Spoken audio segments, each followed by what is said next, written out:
cadena perpetua más 20 años. Piénsalo un segundo.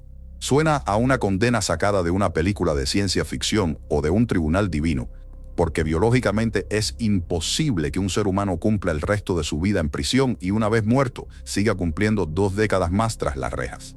Sin embargo, esto no es ficción.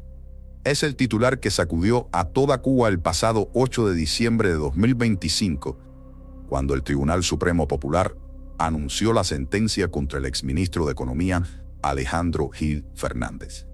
La noticia ha dejado a medio mundo con la boca abierta y con una calculadora en la mano, intentando sumar años que no existen en el calendario de un mortal. Pero detrás de esta cifra absurda se esconde una maquinaria legal y política que te voy a desarmar pieza por pieza ahora mismo. Quédate conmigo, porque en los próximos minutos no solo vamos a entender la matemática de esta condena imposible, sino que vamos a destapar qué significa realmente esta sentencia para el futuro del poder en Cuba. Te voy a explicar por qué, aunque suene a locura, esta doble condena tiene una lógica perversa dentro del sistema.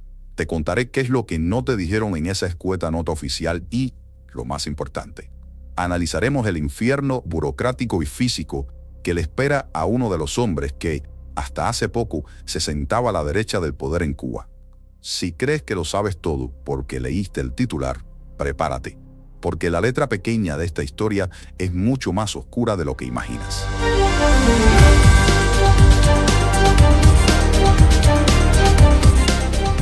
Vamos a empezar despejando la duda que tiene a todo el mundo confundido en las redes sociales y en las calles de la isla. La gente se pregunta cómo es posible que te condenen a cadena perpetua y encima te sumen 20 años más. ¿Acaso te van a dejar el esqueleto en la celda hasta 20 años después de que el condenado muera?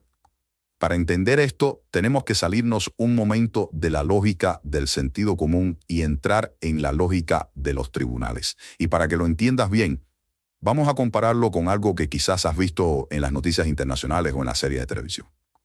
Es muy probable que hayas escuchado casos en Estados Unidos donde a una persona le meten 3 cadenas perpetuas más 150 años de prisión. Un ejemplo clásico que nos toca de cerca a los cubanos es el caso de Gerardo Hernández, el exespía de la red Avispa.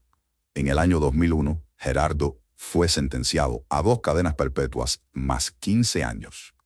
En el sistema norteamericano y en el de muchos otros países, esto es una práctica habitual y tiene un nombre técnico. Los jueces tienen la potestad de decidir si las penas se cumplen de manera concurrente o de manera consecutiva. Déjame explicártelo facilito. Imagina que cometes 2 delitos y por cada uno te tocan 5 años.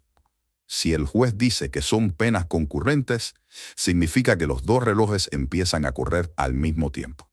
Entras a la cárcel hoy y ese día cuenta para la condena A y para la condena B. O sea, en 5 años está fuera. Pero si el juez se levanta con mano dura y dicta que las penas son consecutivas, entonces la historia cambia radicalmente. Tienes que terminar de cumplir los primeros 5 años para que el reloj de la segunda condena empiece a marcar el primer segundo. En total, te pasas 10 años a la sombra. En Estados Unidos, esa acumulación monstruosa de años se usa para asegurar que pase lo que pase, el reo nunca salga. Si una apelación tumba una de las cadenas perpetuas, todavía le quedan otras 2 y 100 años más de respaldo. Es un seguro legal para garantizar el encierro de por vida. Por eso vemos esas cifras que parecen ridículas pero que son tácticamente legales. Ahora bien, ¿qué pasa en Cuba? Aquí es donde la cosa se pone interesante y donde la noticia sobre Alejandro Gil requiere un análisis más fino. El sistema penal cubano no funciona con esa lógica de acumulación infinita al estilo anglosajón. En Cuba, la ley no permite que las condenas se sumen una detrás de otra hasta el infinito. No existe eso de cumplir una perpetua y luego empezar los 20 años.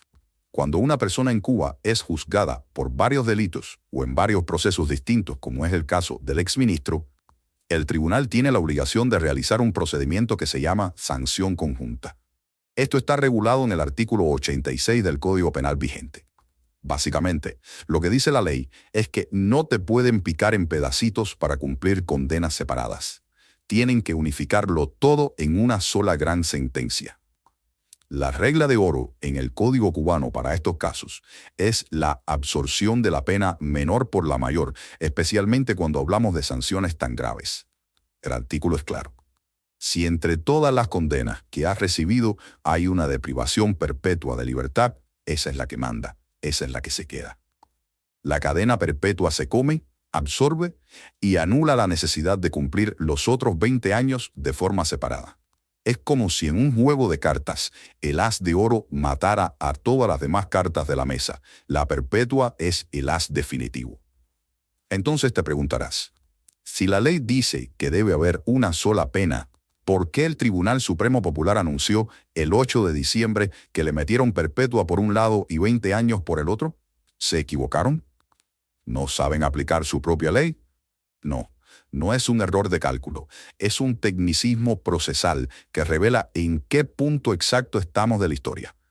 Lo que sucede es que esa nota informativa nos está dando los resultados de los juicios por separado, pero todavía no se ha dictado la sentencia firme y definitiva de unificación. La omisión de la frase sanción conjunta en la nota oficial es la clave. Nos está diciendo que el proceso legal aún no ha terminado del todo. El sistema judicial cubano, con toda su burocracia, está esperando a que se agoten los últimos cartuchos legales que le quedan a la defensa de Alejandro Gil. Según el procedimiento penal, una vez notificada la sentencia, el acusado tiene un plazo de 10 días para presentar un recurso de casación. Este es el último pataleo legal, por llamarlo de alguna manera. Es un recurso que se presenta ante el mismo Tribunal Supremo, pero que debe ser revisado por una sala especial con jueces diferentes a los que dictaron la primera sentencia. Es una garantía formal, aunque todos sabemos que en casos de alto perfil político en Cuba, las decisiones rara vez se revierten en esta etapa. Por lo tanto, la situación actual es una especie de limbo jurídico de unos días. Tenemos 2 sentencias sobre la mesa, una de por vida y otra de 2 décadas. Lo que va a ocurrir, casi con total seguridad, es que una vez que pasen estos 10 días y se resuelvan o desestimen los recursos, el tribunal volverá a pronunciarse para hacer la suma final. Y como te expliqué, en la matemática penal cubana, perpetua más 20 es igual a perpetua. La sanción conjunta final será, sin lugar a dudas, privación perpetua de libertad. Los 20 años quedarán como una constancia en el expediente, una mancha más en el currículum delictivo, pero no añadirán ni un día más al encierro porque, sencillamente, no hay más días después de la muerte. Ahora, quiero que nos detengamos un momento a pensar en el protagonista de esta tragedia, Alejandro Gil Fernández. ¿Te acuerdas de él? No hace mucho tiempo era el rostro omnipresente en la mesa redonda. Era el hombre de la maltratada economía, de las explicaciones complejas, el que nos pedía confianza, el que nos decía que el ordenamiento monetario era el camino a la prosperidad. Era, para muchos efectos, el arquitecto de la economía cubana reciente. Ver caer a un ministro en Cuba no es algo que pase todos los días, y mucho menos con esta magnitud. Hemos visto destituciones, hemos visto el famoso plan pijama, donde los mandan a su casa a callarse la boca y vivir en el anonimato, pero esto es diferente. Esto es una demolición controlada y pública. Pasar de ser la mano derecha del presidente, el hombre que manejaba los hilos de las finanzas, a ser un recluso condenado a morir en prisión, es un mensaje brutal. Y aquí es donde entra el análisis que va más allá de lo legal. ¿Por qué tanto rigor? ¿Por qué exhibir estas 2 condenas por separado antes de unificarlas? Hay una intencionalidad clara de mostrar mano dura. Al anunciar cadena perpetua y 20 años, el titular es mucho más impactante que si solo dijeran cadena perpetua. Es una forma de decirle al pueblo, miren, no tenemos piedad ni con los nuestros. Es un intento de limpiar la imagen de un gobierno manchado por la ineficiencia y la corrupción, sacrificando a uno de sus alfiles más visibles. Pero no nos engañemos. El juicio ocurrió a puertas cerradas. Y este es un punto que me indigna y sé que a ti también.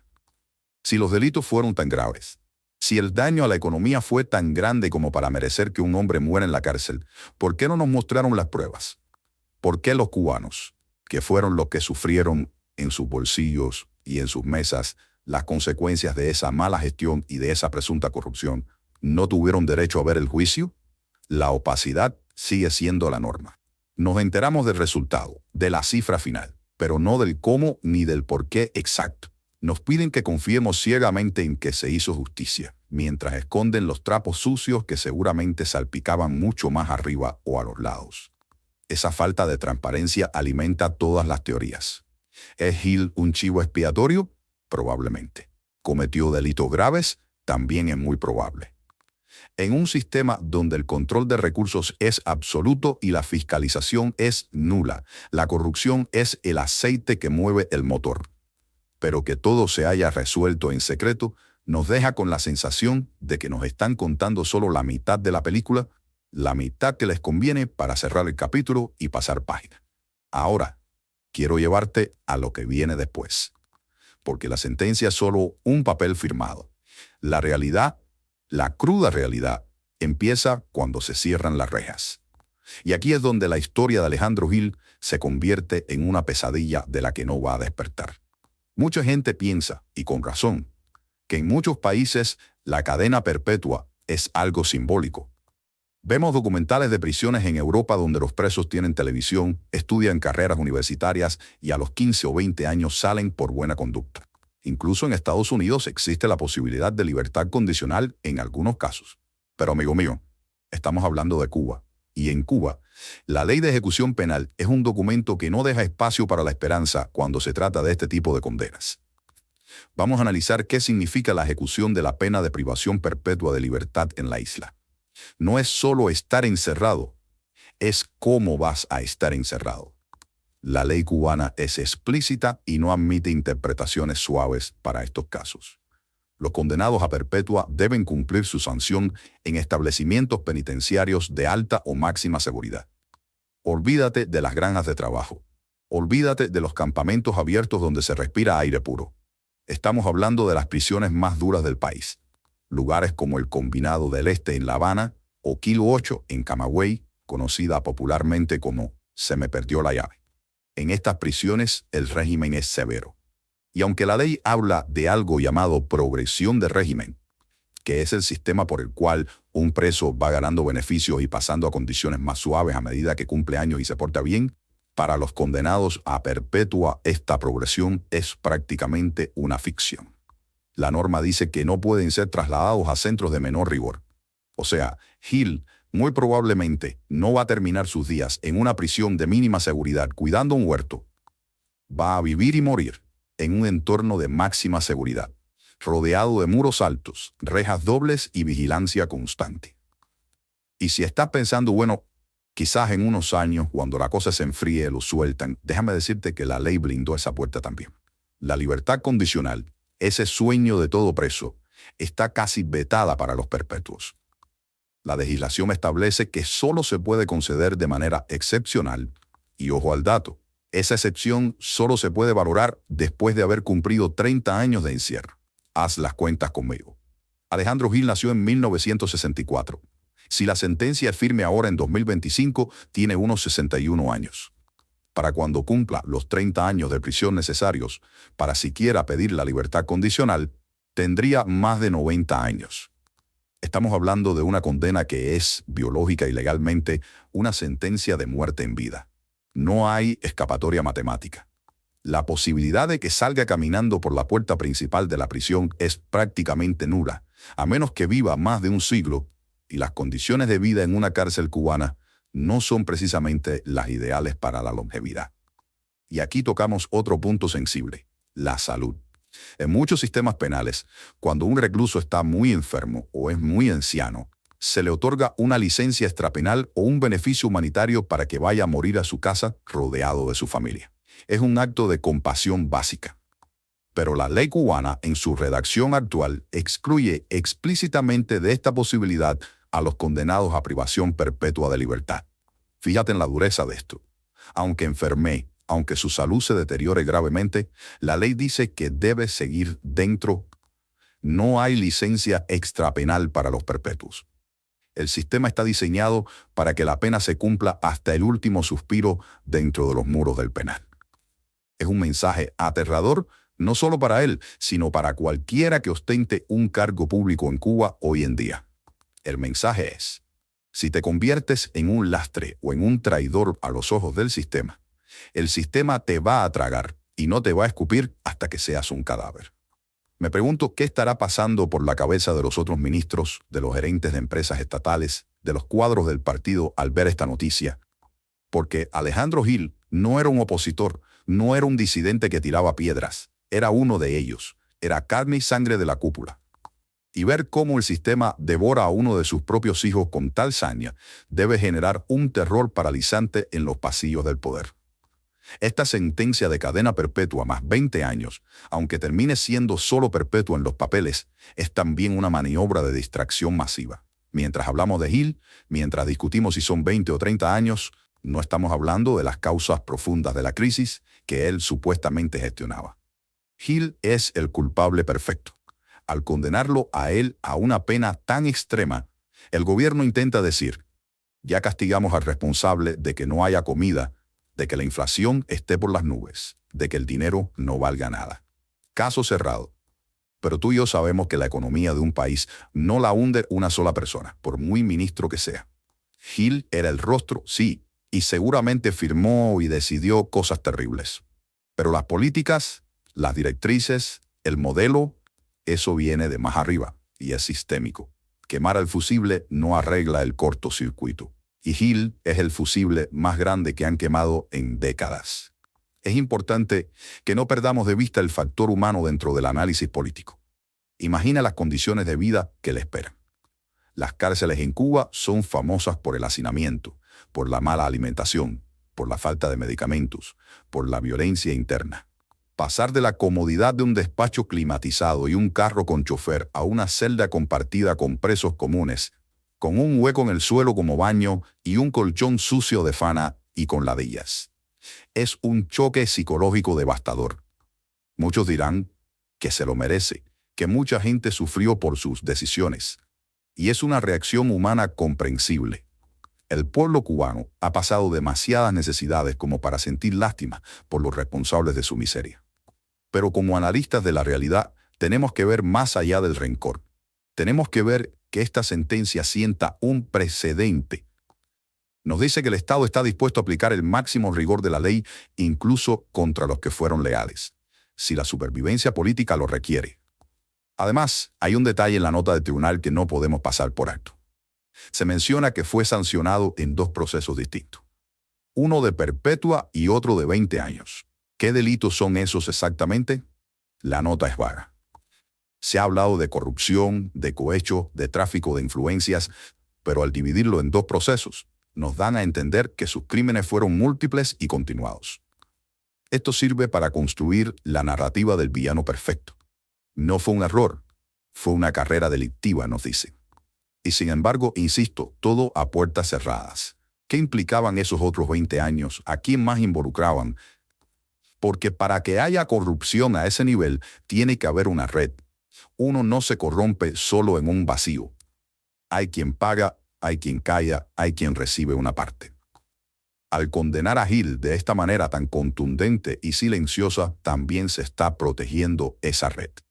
Se corta la cabeza visible y el cuerpo sigue funcionando en las sombras. Es la vieja táctica de cambiar algo para que todo siga igual. Si has llegado hasta aquí conmigo, te estarás dando cuenta de que esta noticia es mucho más que un titular sensacionalista. Es una radiografía del momento crítico que vive Cuba.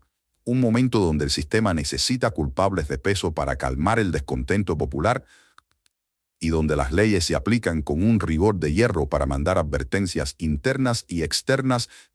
Alejandro Gil Fernández pasará a la historia no como el ministro que arregló la economía, sino como el ministro que terminó sus días preso por el mismo sistema que defendió.